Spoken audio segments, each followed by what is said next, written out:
For our project, I decided to place my focus on J.D. Salinger's The Catcher in the Rye.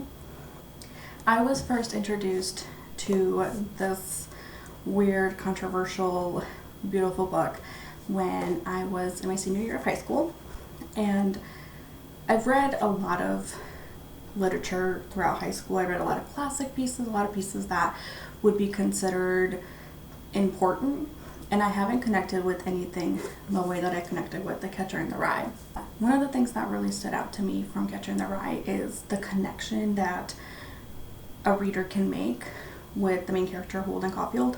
A little background on Holden: he comes from a more privileged family. He goes to a private boarding school, and he had just recently lost his younger brother, Allie, to leukemia.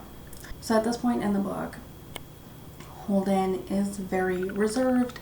He feels like everybody in the world is essentially out to get him. He's upset with the doctors and his parents and other adults in his life because they weren't able to save his brother. He's frustrated with the world because it is the way it is, because he feels it's unfair. So he has all this built up anger and all these issues that he's really not processing or dealing with. So he starts to fail classes, and in turn he gets kicked out of the boarding school. This causes him to spend the week of Christmas in New York City. And this is where Holden essentially grows.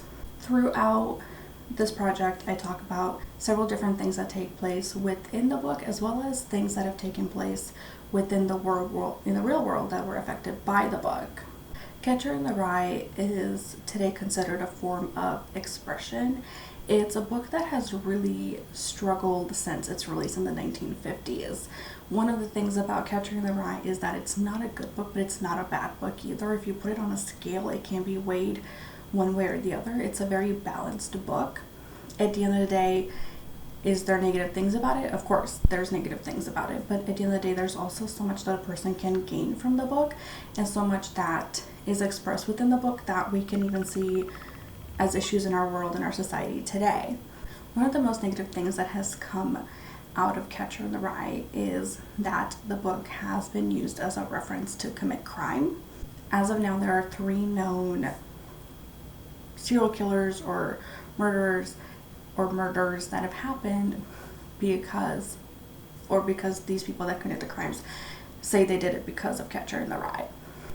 John Hinckley attempted to murder former President Ronald Reagan, and when police went to look for him, they actually found Catcher in the Rye in his hotel room.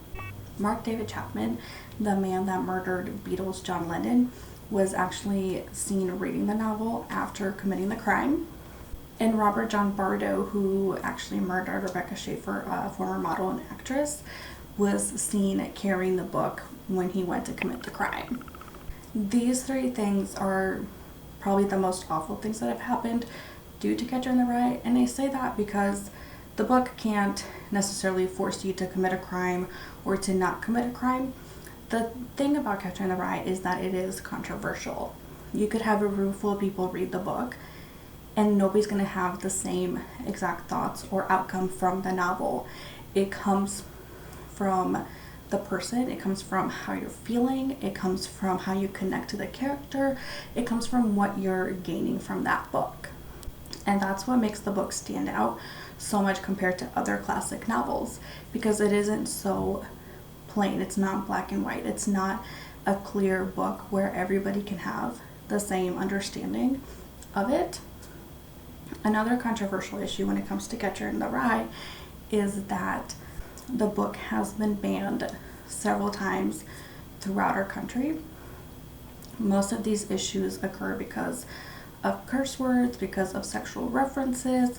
There are schools that have claimed that they are banning the book due to the fact because it supports communism, and there's even been references to alcohol being a reason. In 1978, a school in Washington State banned the book. Later in 1985, the state of Florida placed a ban on the book. In 1987, The Catcher in the Rye was banned within schools in North Dakota.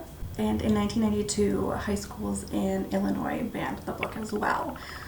This is just a small reference to schools and states that have placed bans on the book. The book has been banned in many states throughout the country. The thing about that is, though, that these bans have later been lifted, and this book is now being promoted in classrooms. It is something that is being taught to students finally. A lot of teens and young adults deal with that rebellious stage where you have all these emotions and you don't know how to express them, when you're angry with the world, where you feel like all the adults are trying to control you, and that's what Catcher in the Rye deals with. Reading the book helps these kids understand that it's not a world where they're not the only ones dealing with that it is something that happens. A theory that has been expressed about the book is that Holden could be dealing with a form of depression. This is one of the most common theories out there, and this is very relatable to young children today. A lot of kids go through depression, they go through anxiety, they have stress issues, and being able to relate to someone, especially in such an older book, this is why this is such an important form of literature. It's not a romance novel, it's not a mystery novel, it is a book about coming of age.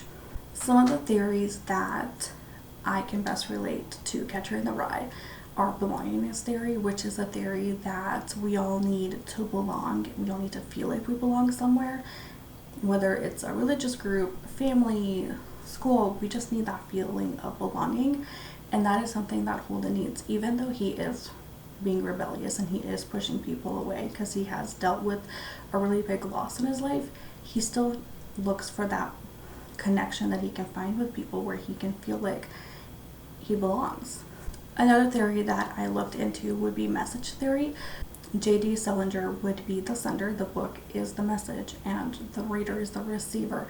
And we all receive this message differently based on our own experiences, our own emotions. The last theory that I looked into in order to break down Catcher in the Rye is Burke's dramatism theory. This theory is broken into parts: act, agency, scene, and purpose. The act is what is being done. Within Catcher in the Rye, the act would be Holden's journey. The agency, the means by which the action occurs. In the case of Holden and the Catcher in the Rye, the agency would be the other characters within the book.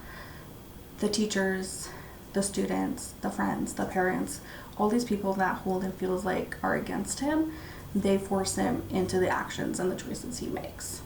Agent is the person doing the act. In this case, that would be Holden. The scene would be the setting or the background. In this case, for the large portion of the book, the scene or background would be New York City. That is where Holden's journey takes place. The purpose is the reason behind the action. In Holden's case, a lot of the purpose is his rebellion as well as his loss for his brother, and just this fact that he feels like everybody's turning against him. Yet when you're reading the novel and you're looking at it, it makes Holden look like the jerk. He's the one that's really turning against everybody else because he won't let them in. Like, he failed classes, that's why he got kicked out. He became really rude to his teachers. He stopped being friends with the people he was friends with, and he turned against his parents. He felt that they were snobby and rich and just wanted him to fit into this certain criteria, and he didn't really acknowledge their loss. This is a very complex book. Holden's journey is his own, as our journeys are our own. And everybody connects to Holden and his journey differently. Somebody might read it and might think that it's silly. Other people might read it and feel a really deep connection to it, or feel that they are on the same path or on the same level as Holden. We can't predict what somebody's going to get out of The Catcher in the Rye. And that is one of the great things about it, and that is one of the main reasons that it should be a scholarly artifact, because it represents more than one thing. It represents humanity as a whole.